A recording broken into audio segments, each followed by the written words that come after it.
Hi, and welcome to our show. I'm your host, Tim Knox. Our guest today is a man who is going to change the way you think about work. Are you one of the millions of Americans who dread Monday morning? Is work a four-letter word for you? Well, we've got someone who is going to change the way you think about work and career. My guest today is Dan Miller. Dan? How are you, sir? Great, Tim. Welcome in. Thank you. Well, Dan, your new book is 48 Days to the Work You Love.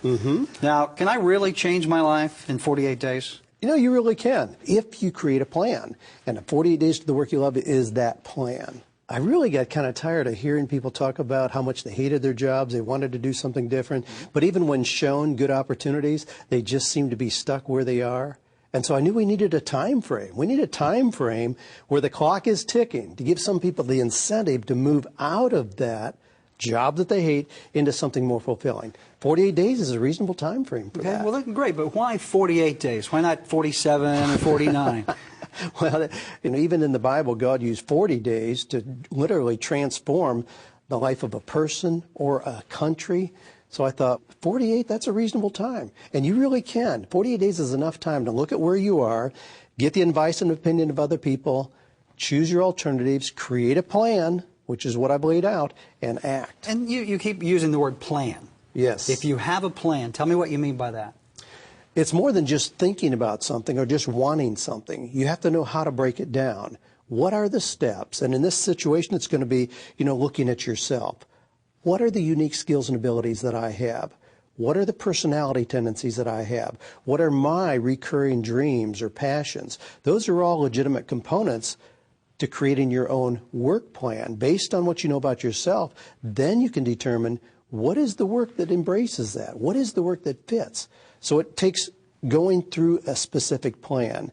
Once you know about yourself, then you can go into the nuts and bolts. Then you do resumes, job search, interviews, negotiating salary, and those things. But those things are premature until you've really created your own personal plan. So the plan starts with you. Absolutely. You have to look inside rather than outward. I like to call it the 85% factor, because 85% of the process of having the confidence of proper direction in your work comes from looking inward. It's not just seeing who's hiring, where the job trends are. Those things are recipes for disaster. Those things can give you a Band-Aid solution where 6 months later you realize you're still frustrated in what you're doing. No, the 85% comes from looking inward first. Then 15% is the application. 15% is to target companies where there would be a potential match for what you love doing and what they could possibly need. Look at yourself, create a plan, look at the match, and you walk right through that plan, and you can do that in 48 days. Let's say I'm looking to change my career. Now, do I go look in the classifieds? You say that people really go down the wrong path when starting to look to change their career. It doesn't really matter if a company is advertising or not. Every company is looking for good people who understand clearly what they do well. So you take the initiative to find companies where there would be a match, contact them, and that's where we find the 87% of the jobs that are never advertised in the paper. The ads on the internet, all those things just represent a tiny portion of what's actually available. There are opportunities for anybody and to really do those things that they love. Let me play devil's advocate. All right. Okay, the title of the book is 48 Days to the Work You Love. Right. Can you really love your work? If you don't, you're going to short-circuit success in all areas of your life. You have to love what you're doing. There's really no chance for a sense of fulfillment, accomplishment, peace, and really extraordinary income if you don't love what you do. Success doesn't sneak up on us. And if you're just trying to do well, something that you really don't enjoy, your results are going to be disappointing regardless. In the book, you suggest how people approach their work really filters into their life. If you're not really happy at work, other areas may not be as happy. Yeah, a lot of times we have the assumption that, well, I work, I just have to do that. You know, just bite the bullet, go off and work. And then on the weekend, then I have a chance to do what I really enjoy.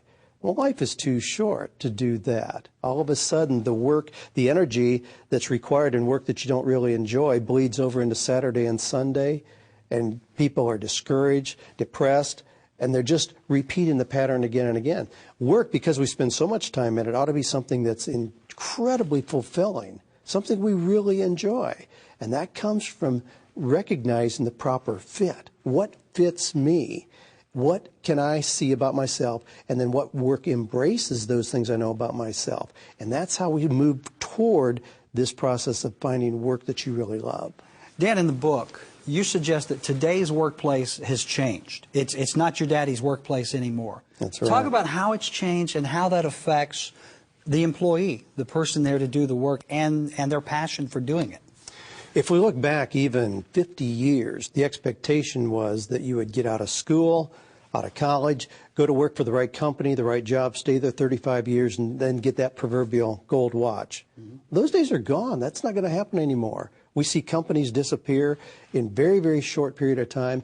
We know that the average job today is only 3.2 years in length. That means that the average person... 3.2 years? That's right. That's wow. right. That means that the person coming into the workforce is going to have 14 to 16 different jobs. Now, here's another thing. We're told that today, a person in their 20s, anybody in their 20s, their average job length is 1.1 years. That means every 13 months, they're changing jobs.